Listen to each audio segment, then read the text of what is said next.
नमस्कार। आज हम एक बहुत ही शक्तिशाली मिसाइल ब्रह्मोस और उसके पीछे की कहानी पर थोड़ी गहरी नजर डाल रहे हैं। जी, और हमारे पास जो जानकारी है वो सीधी डॉक्टर ए शिवथानु पिल्लई के अनुभवों से आ रही है, जिन्हें मतलब ब्रह्मोस का जनक माना जाता है। हाँ, और ये सिर्फ एक हथियार की कहानी नहीं है। इसमें भारत रूस की दोस्ती है, भरोसा है और एक वर्ल्ड लीडर का पर्सनल सपोर्ट भी। बिल्कुल। और ये समझना जरूरी है कि ये कैसे शुरू हुआ। सोचिए, इस मिसाइल प्रोजेक्ट की शुरुआत मतलब फॉर्मल एग्रीमेंट से भी पहले दिल्ली के एक घर में हुई थी, गुपचुप तरीके से। हाँ, डॉक्टर पिल्लई बताते हैं कि समझौता तो 1998 में हुआ, पर डिजाइनिंग का काम वो पहले ही चालू हो गया था। अच्छा, फिर क्या हुआ? फिर भारतीय साइंटिस्ट की टीम मॉस्को भेजी गई और लक्ष्य बहुत बड़ा था, एक यूनिवर्सल मिसाइल बनाना। यूनिवर्सल मिसाइल मतलब क्या मतलब था इसका उस वक्त? मतलब एक ऐसी मिसाइल जो कहीं से भी चल सके, जमीन से लॉन्च करो, जहाज से, पनडुब्बी से या फिर लड़ाकू विमान से भी। ओह, ओके। मतलब वाकई यूनिवर्सल। ये तो बहुत महत्वाकांक्षी प्लान रहा होगा उस समय के हिसाब से। हाँ, बहुत ज्यादा। और यहीं पर रूस की और खासकर राष्ट्रपति पुतिन की भूमिका काफी अहम हो जाती है, जैसा डॉक्टर पिल्लई बताते हैं। पुतिन का क्या रोल था इसमें? उन्होंने कैसे मदद की? डॉक्टर पिल्लई के अनुसार पुतिन ने इसमें पर्सनल इंटरेस्ट लिया।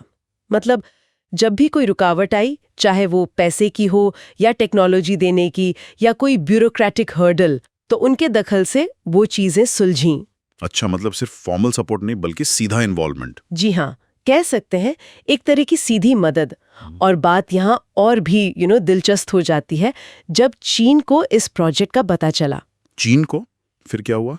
डॉक्टर पिल्लई बताते हैं कि चीन के तत्कालीन राष्ट्रपति खुद मॉस्को गए और उन्होंने पुतिन से यही सुपरसोनिक मिसाइल टेक्नोलॉजी मांगी। अरे, वही टेक्नोलॉजी जो भारत के साथ बन रही थी। हाँ, बिल्कुल वही।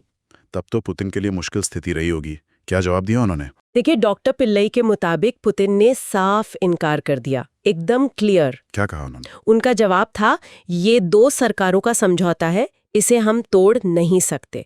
और ये बात पुतिन ने खुद उस समय के प्रधानमंत्री वाजपेयी जी को बताई थी। ये जानकारी वाजपेयी जी को दी गई थी? जी हाँ, और वाजपेयी जी ने फिर रक्षा मंत्री जॉर्ज फर्नांडिस को बताया। तो ये दिखाता है कि ये सिर्फ एक टेक्नोलॉजी का सौदा नहीं था, ये एक गहरा रणनीतिक विश्वास था। ये वाकई भरोसे वाली बात है। तो ये कहानी यहीं खत्म नहीं होती। अब आगे क्या हो रहा है ब्रह्मोस के साथ? नहीं, बिल्कुल नहीं। अब ब्रह्मोस एनजी पर काम चल रहा है, नेक्स्ट जनरेशन। नेक्स्ट जनरेशन, इसमें क्या खास होगा? ये अभी वाली ब्रह्मोस से छोटी होगी, हल्की होगी और तेज भी होगी। अच्छा, छोटा, हल्का, तेज। जी हाँ। इसका फायदा? सबसे बड़ा फायदा ये कि इसे तेजस जैसे हमारे हल्के लड़ाकू विमान से भी दागा जा सकेगा। इससे वायुसेना की मारक क्षमता और बढ़ेगी। ये तो बहुत बड़ी बात है। तेजस पर ब्रह्मोस, और इसके आगे भी कुछ है? हाँ, इसके साथ ही ब्रह्मोस 2 पर भी रिसर्च चल रही है। वो एक हाइपरसोनिक मिसाइल होगी। हाइपरसोनिक मतलब आवाज की रफ्तार से कई गुना तेज? जी हाँ, कम से कम 5 गुना तेज या उससे भी ज्यादा। ये फ्यूचर टेक्नोलॉजी है और ये दिखाता है कि ये सहयोग लगातार आगे बढ़ रहा है नई टेक्नोलॉजी की तरफ। तो डॉक्टर पिल्लई के शब्दों से ये साफ है कि ब्रह्मोस सिर्फ एक मिसाइल नहीं है। ये एक तरह से मुश्किल वक्त में परखी गई दोस्ती का सिंबल है, जिसमें पुतिन का सीधा और मजबूत समर्थन शामिल था। सही कहा। जैसा कहते हैं ना, असली दोस्त की पहचान मुश्किल वक्त में ही होती है। बिल्कुल। और ये पूरी कहानी हमें एक सवाल पर सोचने को छोड़ जाती है। क्या सवाल? कि जब दो देश, भारत और रूस जैसे, दशकों तक ऐसी एडवांस्ड सेंसिटिव टेक्नोलॉजी पर साथ काम करते हैं, तो ये इस बदलती हुई दुनिया में उनके आने वाले रिश्तों और आपसी निर्भरता के बारे में क्या इशारा करता है? सोचने वाली बात है। इस साझेदारी के भविष्य के मायने क्या होंगे, इस पर विचार करना जरूरी है।